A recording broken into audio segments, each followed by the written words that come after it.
সারা দেশে বৃষ্টির প্রবণতা অব্যাহত থাকবে বলে জানিয়েছে বাংলাদেশ আবহাওয়া অধিদপ্তর। আগামী কয়েকদিন দেশের বিভিন্ন অঞ্চলে দমকা হাওয়াসহ হালকা থেকে মাঝারি ধরনের বৃষ্টি এবং কোথাও কোথাও মাঝারি ধরনের ভারী বর্ষণের সম্ভাবনা রয়েছে। আবহাওয়াবিদ শাহনাজ সুলতানা স্বাক্ষরিত বিজ্ঞপ্তিতে জানানো হয়, উত্তর বঙ্গোপসাগর ও তৎসংলগ্ন এলাকায় থাকা লঘুচাপটি বর্তমানে গাঙ্গেয় পশ্চিমবঙ্গ ও উত্তর পশ্চিম বঙ্গোপসাগর উপকূলীয় এলাকায় অবস্থান করছে।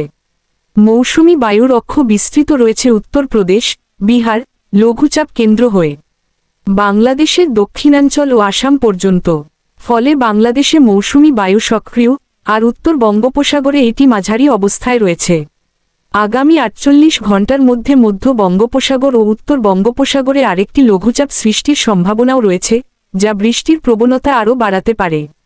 বুধবার ২৪শে সেপ্টেম্বর বৃষ্টি ঢাকা, খুলনা, বরিশাল, চট্টগ্রাম ও সিলেট বিভাগের কিছু কিছু জায়গায় এবং রংপুর, রাজশাহী ও ময়মনসিংহ বিভাগের ২-১ জায়গায় অস্থায়ীভাবে দমকা হাওয়াসহ হালকা থেকে মাঝারি ধরনের বৃষ্টি, বজ্রসহ বৃষ্টি হতে পারে। তাপমাত্রা দিন ও রাতের তাপমাত্রা প্রায় অপরিবর্তিত থাকবে।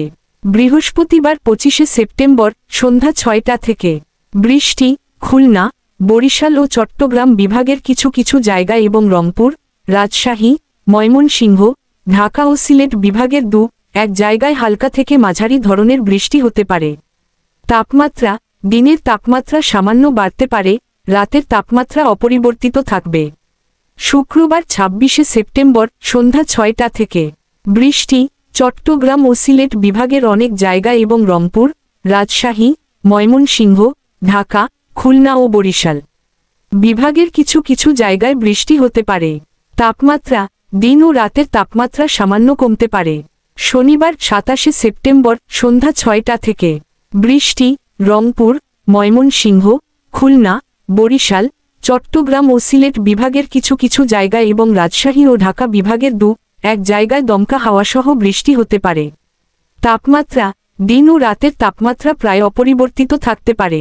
সারা দেশে বৃষ্টিপাতের প্রবণতা চলমান থাকবে বলে জানিয়েছে আবহাওয়া অফিস।